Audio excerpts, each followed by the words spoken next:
Hello everyone, আমার channel টুকিটাকিতে তোমাদের সবাইকে ওয়েলকাম। আর হ্যাঁ, সবাইকে জানাই গুড মর্নিং। দেখো, একদম সকালবেলা, মানে তখন 6:30 বাজে। আমি ঘুম থেকে উঠে মুখ টুক দিয়ে ব্রাশ করে হাত মুখ ধুয়ে চলে এসেছিলাম ফুল তুলতে মামির সাথে। তো এই যে আমার পাশের বাড়িতেই, মানে একটা বাড়ি পরে এই বাড়িটাতে জবা ফুল গাছ আছে, প্রচুর ফুল ফোটে এই গাছটাতে, সেই জন্য এই গাছটাতে ফুল তুলছি। তো নিচের ফুলগুলো তো আমরা রীতিমতো হাত দিয়েই তুলেছি, আর উপরে যে ফুলগুলো আছে সেগুলো পাড়ার জন্য একটা লগা আছে, সেই লগা দিয়ে মামি ফুলগুলো পাড়ছিল, আর মামির ওই লগার থেকে আমি ছাড়ি ছাড়ি ফুলগুলো নিচ্ছিলাম। তো ওদের বাড়ির জন্য কিছু ফুল রেখে আর আমরা দুজনে কিছু ফুল নিয়ে বাড়ি চলে এসেছিলাম বাড়িতে আসার পরে আমাদের বাড়ির এই টগর ফুল গাছটা থেকে ফুল তুলছিলাম। ও মা, গাছটা যেহেতু রাস্তার দিকে হেলে পড়েছে, এই জন্য সকালবেলায় যেসব বয়স্ক মানুষরা হাঁটতে বেরোন তারা হচ্ছে সব ফুলগুলো না তুলে নেন। তো আমি অনেক খুঁজে টুজে অল্প কিছু ফুল পেয়েছিলাম, মানে একদমই অল্প। দেখো, এই 3-4টে ফুল মাত্র পেয়েছি।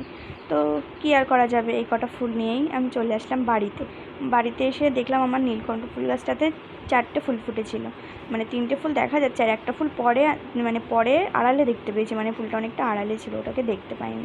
তো আমি 2টো ফুল তার থেকে তুলে নিলাম। আমি না গাছ থেকে সব ফুল তুলি না, মানে 2-3টে ফুল রেখে দিই। একটা ফুল হলে কোনোদিনও তুলিই না, আর 2-3টে ফুল হলে তখন একটা রেখে বাকিগুলো তুলি, কি 2টো রেখে বাকিগুলো তুলি। তো শালিক পাখি তো আমি সকালবেলায় শালিক পাখিটাকে একটু খাবার দিয়েছিলাম, কিন্তু খাইনি, আর ওটা হচ্ছে আমার সকালের খাবার। তারপরে মা চলে গিয়েছিলো একটু মাছ কাটতে, আর আমি এখানে জাল দিচ্ছিলাম, কিন্তু আমার দ্বারা এসব হবে না, মানে আমি কাঠের জাল অত ভালো দিতে পারি না। তো একদম স্নান টান করে চলে এসেছি, আর আমার পুজো দেওয়াও হয়ে গিয়েছে একদম।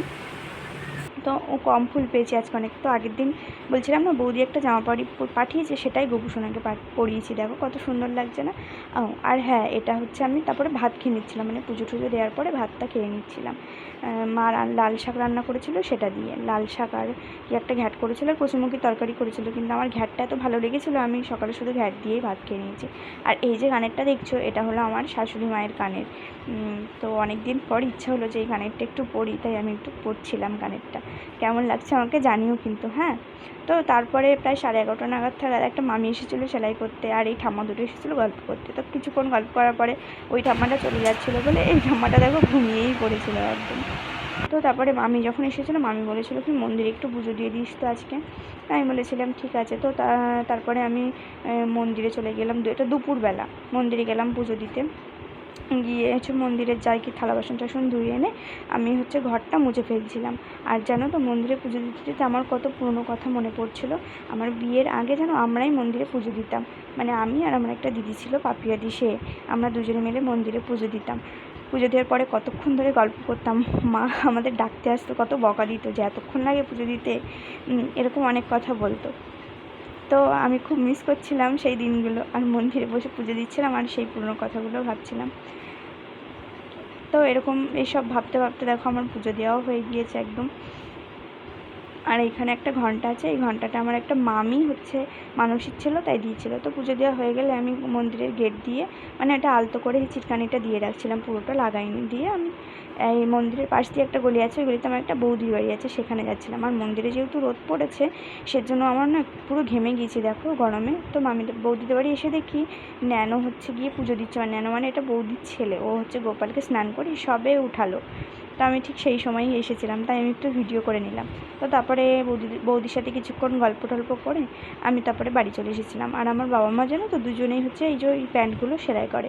তো এই টুকটাক কাজগুলো আমরা হেল্প করে দিই, মানে আমি ভাই। তো বাবা বললো এই অনেক মাল আছে, একটু দড়িগুলো ভরে দে, তাই আমি এই প্যান্টের দড়িগুলো ভরে দিচ্ছিলাম, মানে গার্ডার টানার আগেই দড়িগুলো ভরতে হয়, তাই এই দড়িগুলো ভরে দিচ্ছিলাম। আর দড়ি ভরছিলাম আর গান করছিলাম, আমি কিন্তু কাজ করতে করতে আমি টুকটাক গান করি। তারপরে আবার দেখো বাবা উঠেছিল কাঁঠাল গাছে। আমি বারণ করলাম যে বাবা উঠো না, ভাই উঠবে কোনি, কিন্তু শোনেনি। তো যাই হোক, তারপরে দুপুরে খাওয়া দাওয়া করে ঘুমিয়েছিলাম, ঘুম থেকে উঠে মা একটু লেবু কেটেছিল আর আম, তো সেটাই আমি খাচ্ছিলাম।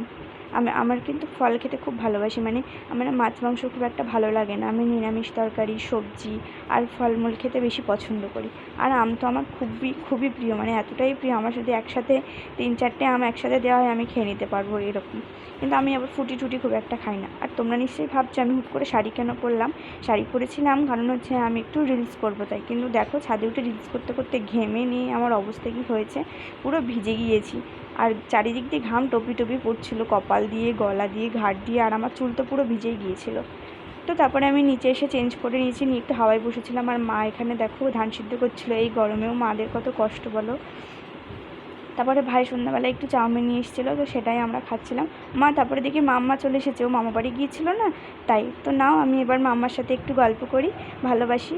তো ব্লগটা কেমন লাগলো জানিও, ভালো লাগলে লাইক কমেন্ট শেয়ার করো, আর প্লিজ আবার চ্যানেলটা সাবস্ক্রাইব করো। দেখা হবে পরের